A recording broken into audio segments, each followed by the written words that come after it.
I'm here in transit again on Thanksgiving Day, and my lens might need cleaning, it says, but screw that.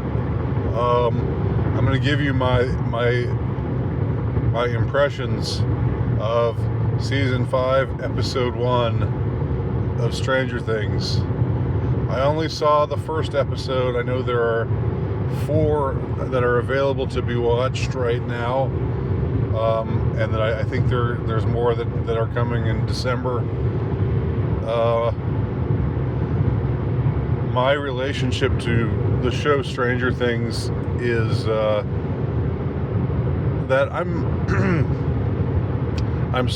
I was sort of a fan.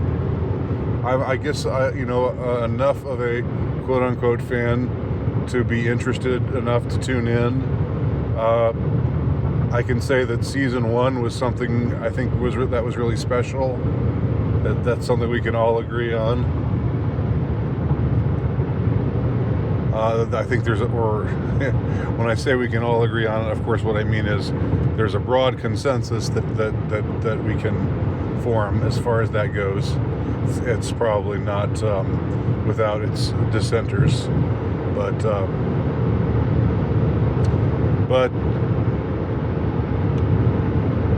yeah. So season 1 was this unknown entity, the Duffer Brothers.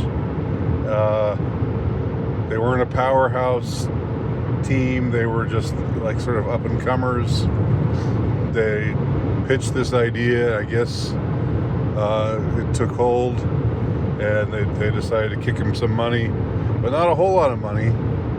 But somebody somewhere, some producer said, "Okay, you guys, your idea, your pitch sounds like it might be kind of interesting. Who knows? We'll give it a shot. We'll give you a chance to do a 6-episode long season, and so here's some money. Go to it." And so they put together this show that was a combination of a sort of 80s nostalgia, but not like really blatant like wedding singer style 80s nostalgia, where it's just things an 80s-ish image in every frame,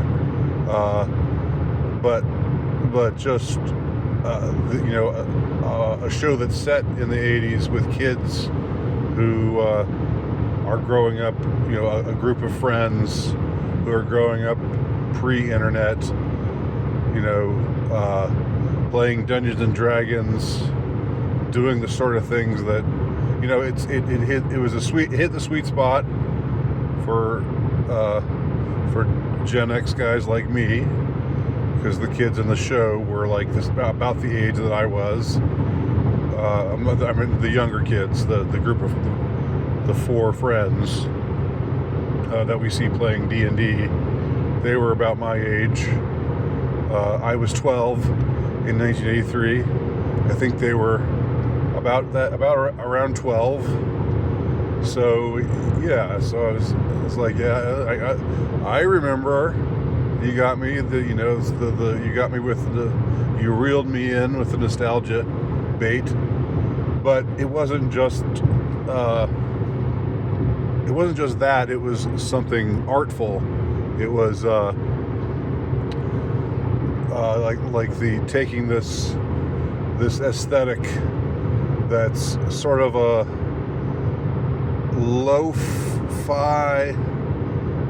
I'm not even. Should I say lo-fi or low budget? It's low something. It was.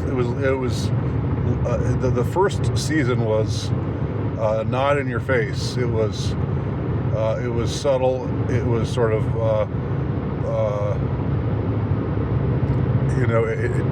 it didn't insist upon itself. It had a slow burn quality to it. So they had all these interesting things, like I remember seeing the title sequence for the first time, and it's still just a classic title sequence. The music, the electronic music, the synthesizer music, with the font that creeps up, which recalls, the font of Stephen King novels of that era. I was not a Stephen King reader. I'm still not a Stephen King reader, but I recognized the aesthetic and appreciated it. And the show was about friendship, but it was also about encountering the unknown, encountering horrors beyond your imagination, yet at the same time there was an innocence to it. It didn't it didn't just go overboard and lose itself in like the depravity of the evil that it was depicting, because it was counterbalanced by the wholesomeness of the main characters. And what sticks with me most, again, are the four boys, and 11, of course, the little girl, the very boy-looking little girl that they come across, who's the victim of this mind control programming. And that was the other thing that was interesting about the show, was it was reflecting this reality that's rarely covered that was not covered very much in fiction at the time, but that's getting a lot more attention lately. Basically, MK Ultra stuff involving experimentation on little kids, and what 11 represented, what the whole program that she was found to have been a part of represented, was recalled the Montauk events, the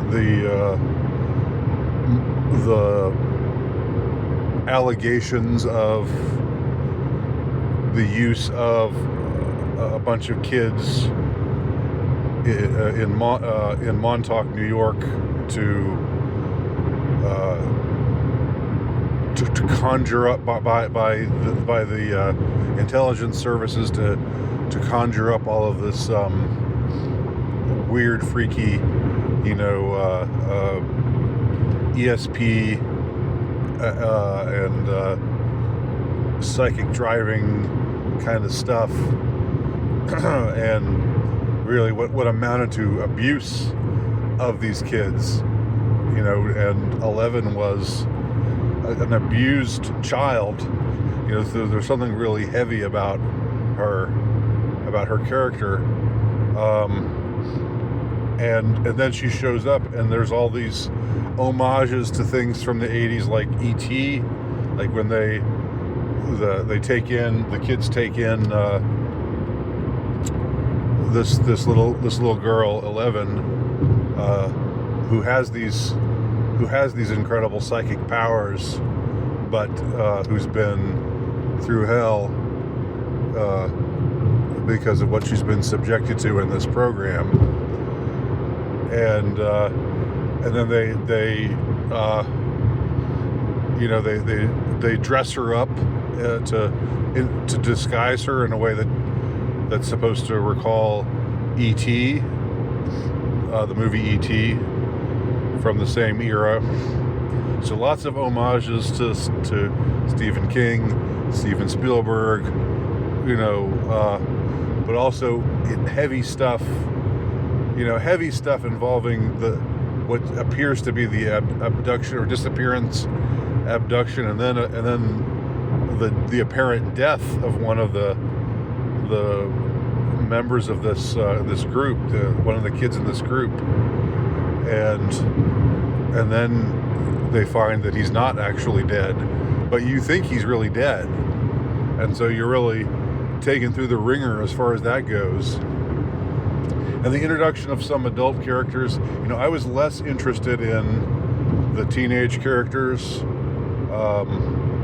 although maybe they got more interesting later on. But the love triangle involving the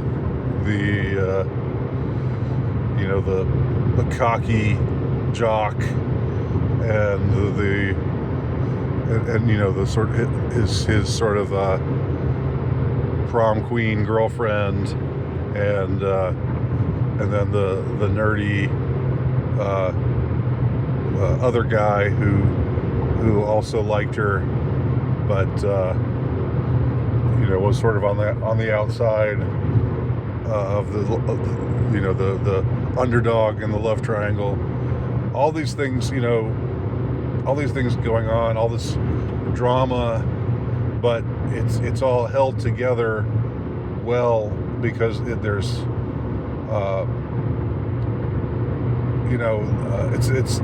from what I'm remembering, it was a perfect. The ingredients were all perfectly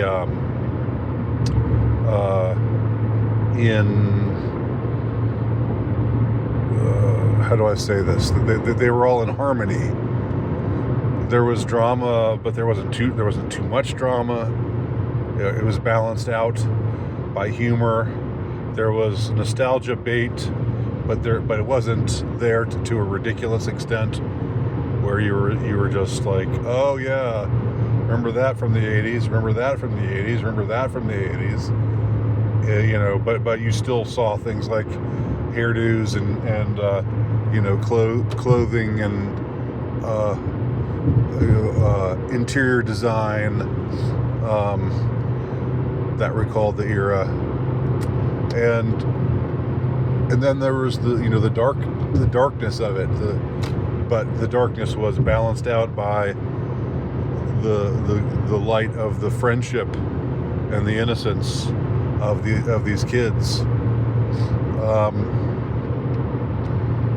And so season 1, I think, was a surprise hit. It was low budget. It didn't really, as I said, it wasn't heavily advertised, but people really liked it. People really saw what was special about it, saw what was interesting about it, and it became this huge thing.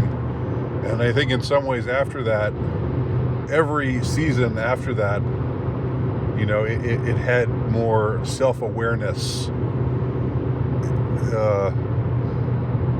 It became aware of itself as a cultural phenomenon. It became aware of itself as something that people were excited to watch, and that's fine. That doesn't ruin. I don't think that ruined the show, but I think it did take it to places that that set it apart from the initial season, where just like the original Star Wars, directed by George Lucas in the deserts of Tunisia and in Pinewood Studios in London in 1975, 1976. None of the people that worked on that project necessarily thought this is going to be the new big thing, but then it became what it became. Same thing with Stranger Things. It caught on, and then after that they were off to the races, and it became self-aware. So you can see it. There's all sorts of obnoxious ways that you could, that a writer, that an obnoxious pseudo profound writer or commentator could take this and obnoxiously go for all too easy metaphors about it becoming self-aware, just like Eleven became self-aware, And I'm also the character of Hopper. Now, I know the actor who plays him is a douche. I know he's a liberal asshole and just a pain in the butt kind of actor guy. But I can separate that from the character. The character of Hopper, that was like an archetype that we hadn't seen in a little while. Was this strong masculine presence, but he also was sort of a little bit he had certain vulnerabilities. He had certain things about him that he had a tragic backstory, and the way that things develop between Hopper and Winona Ryder's character, the mother of the boy who supposedly dies, but then is really trapped in this place called the Upside Down. That their whole romance, but Winona Ryder, of course, being an inside joke, being one, somebody from an actress from the 80s, first known in the movie Heathers, the notorious 80s movie Heathers, and now old enough to be the mom character. So the original Stranger Things had all those things going for it, and now it's become, the years have gone by, and there have been 2, 3, 4. There was season 2, season 3, season 4. And I watched all those, and I think people had their opinions about what was good and what wasn't, and what worked and what didn't, and there was the introduction of some new characters, but now we have season 5, and I'm going to start over. I'm going to do a whole nother video about season 5, because I spent so much time on this preamble. I want to make my discussion of my thoughts of episode 1 of season 5 just its own thing. So see you in a minute.